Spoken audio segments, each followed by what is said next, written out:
I had met a guy named R. Buckminster Fuller, guy that invented the geodesic dome and all that. And so all through my life, I studied Bucky Fuller,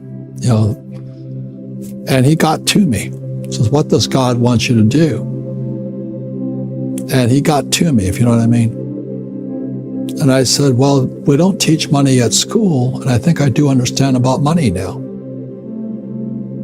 And with that point, I started to teach entrepreneurship for free in Hawaii, because I wasn't doing it for me this time. I was doing it for what Fuller called the universe, to give back your gift. That teaching in Hawaii wound up to be Rich Dad, Poor Dad.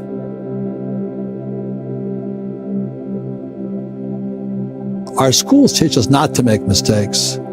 And what Fuller says, we learn by mistakes. Like a baby can't learn to walk unless they fall down.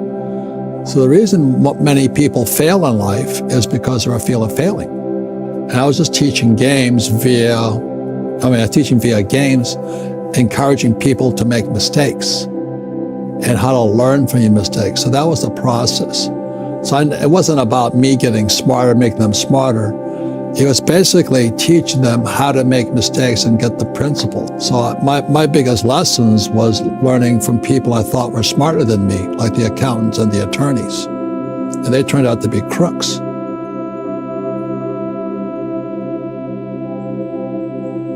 Well, the reason the rich don't work for money is number one expense is tax. See, there's three kinds of income: earned, portfolio, passive. So earned income is if I get a job, that's earned income. If I'm a doctor or a programmer, that's earned income because I'm working for it. If I buy, let's say, Apple for $10 and I sell it for $20, that's portfolio income, capital gains. But passive income, which is cash flow, is never taxed. So it's not, so these guys are screaming right now in America, tax the rich. I said, good luck. Because most of the guys complaining, they don't know there's three kinds of income. And the rich don't have jobs anyway. They have assets. And so the average schmo out there, poor guy, sent the kid to school, they don't learn this. Debt is a four-letter word for most people. There are many people in my position, so-called financial gurus, who say live totally debt-free. And there's other people who say, cut up your credit cards. And, that's good advice for certain types of people.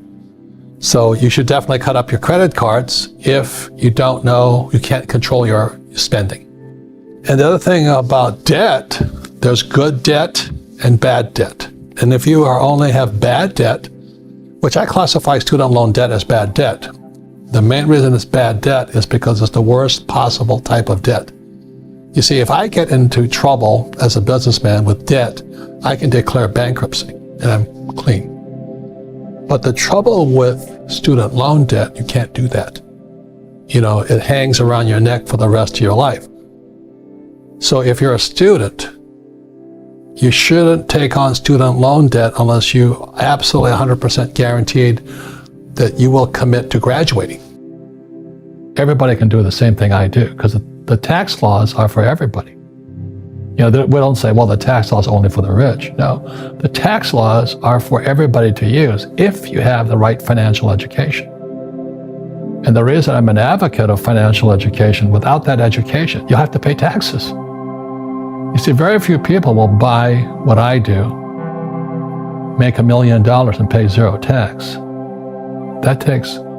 And my rich dad taught me that playing Monopoly. That's how it started. 4 greenhouses, 1 red hotel. McDonald's is in the real estate business. So they sell hamburgers, but they buy real estate, so they pay no taxes. Taxes are incentives. The reason I get tax breaks for real estate is because I provide housing. I get tax breaks for providing jobs.